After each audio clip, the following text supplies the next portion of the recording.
hindi ang paborito mong anak! Javier, ano ba? Sobra ka na!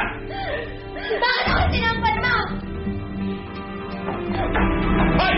Nagkaka dito ang bastos! Javier, tama na!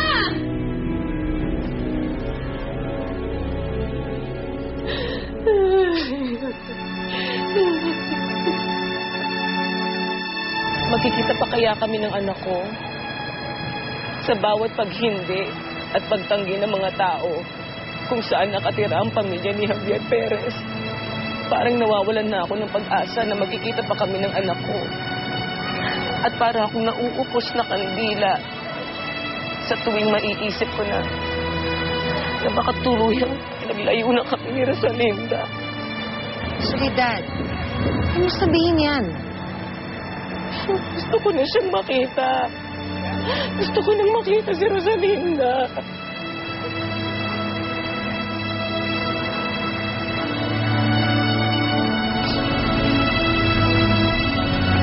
Soledad, ito, subukan natin tong address na to. Meron din daw nakatirang Javier dyan. Ayon dun sa kaibigan kong tumutulong sa atin.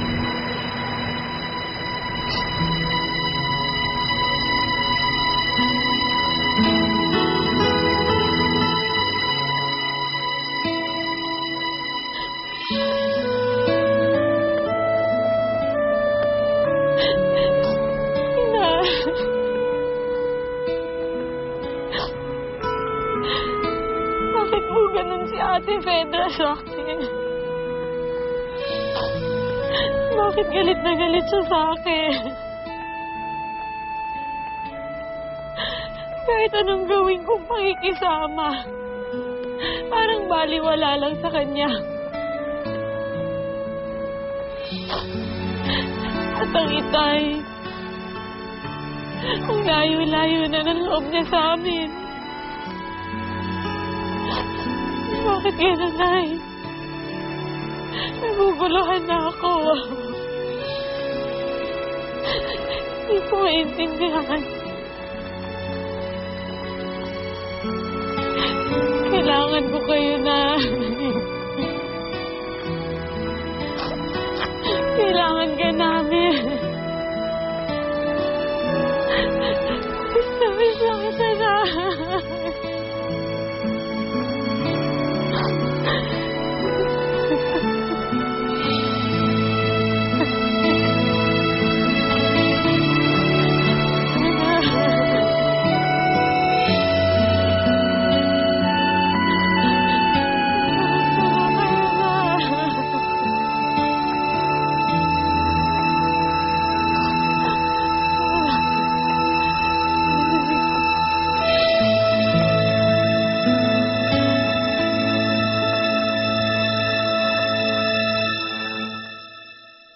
Uy, Mare, thank you kagabi ha. Pinatulog mo ako sa inyo. Hindi ko talaga kinaya yung tatay ko. Ako na naman yung pinag-initan. Di bale, mukha naman basang sisiw si Rosalinda.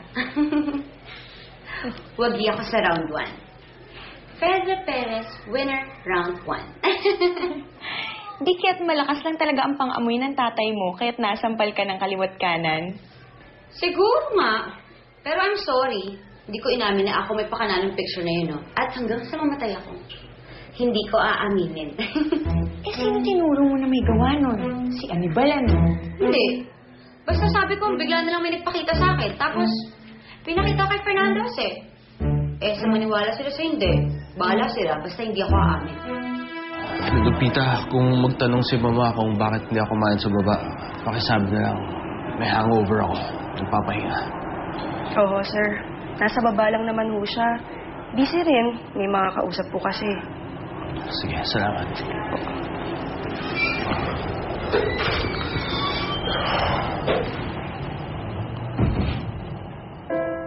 Fernando, hindi ko alam ang tungkol sa libratong yun.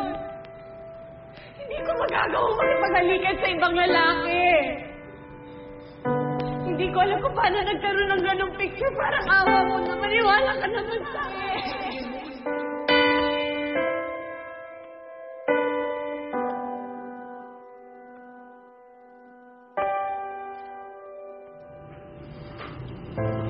Bakit mo ako linoko, Rosalinda? Bakit? Anong balak mo ngayon? Ngayon tapos na ang front act. Dapat pumunta na ako sa main event.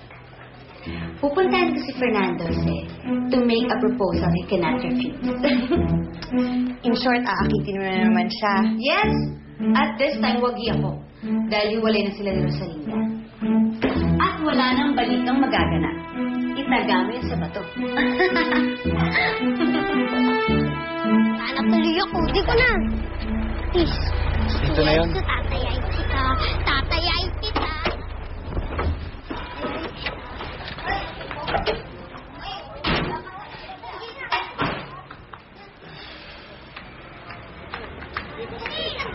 Soledad, okay ka lang? Oo, okay lang ako. Mga bata, Ano yun? pwedeng magtanong? Alam niyo ba kung saan ang bahay dito ni Javier Perez? Ah, si Mga Beer. Ayun po yung bahay nila. Katukan niya lang po yung gate. Salamat ha, salamat. Ito nga, natagpuan na natin ang bahay ni Javier. Makikita ko ng anak ko. Makikita ko na sa Linda.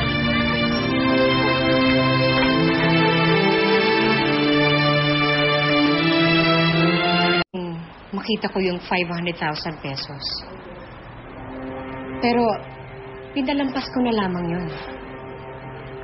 Kahapon, 1,000,000 na yung wini-withdraw niya. And yet, yung mga rason niya sa akin, masyadong mababaw eh. Hindi ka panipaniwala, Valeria. Your brother's changing every day.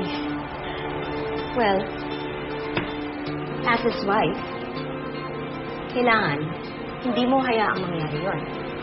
Isa pa, hindi ka naman papakasalan ni Alfredo kung hindi ka niya mahal. Sana nga talaga, walang kinalaman yung Soledad Romero na yan. Sa mga nawawalang pera sa account ng asawa ko. Ano naman ang koneksyon ng kriminal na yun sa kapatid ko? Dahil may nakita akong picture ni Soledad sa drawer ni Alfredo. Ano? Tanga na lamang na hindi magsususpet siya, hindi ba?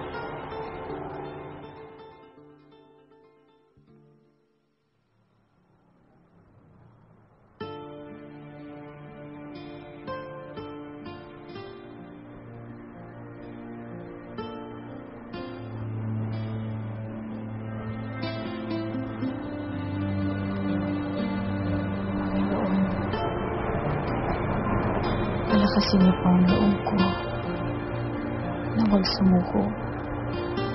Alam kong lahat ng nangyayari ay may pahintulot ng Diyos. Di niya kami bibigyan ng pagsubok na di namin kakayanin.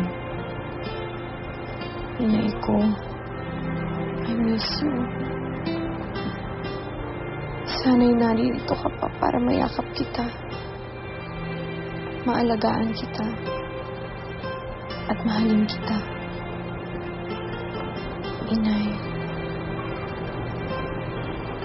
Tao po?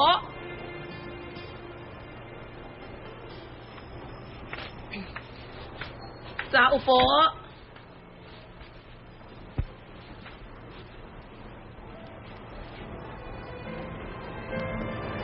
Magandang araw ho.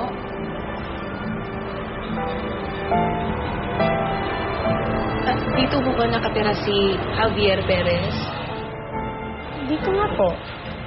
Sino po sila? Ako ang anak niya. Ako si Rosalinda.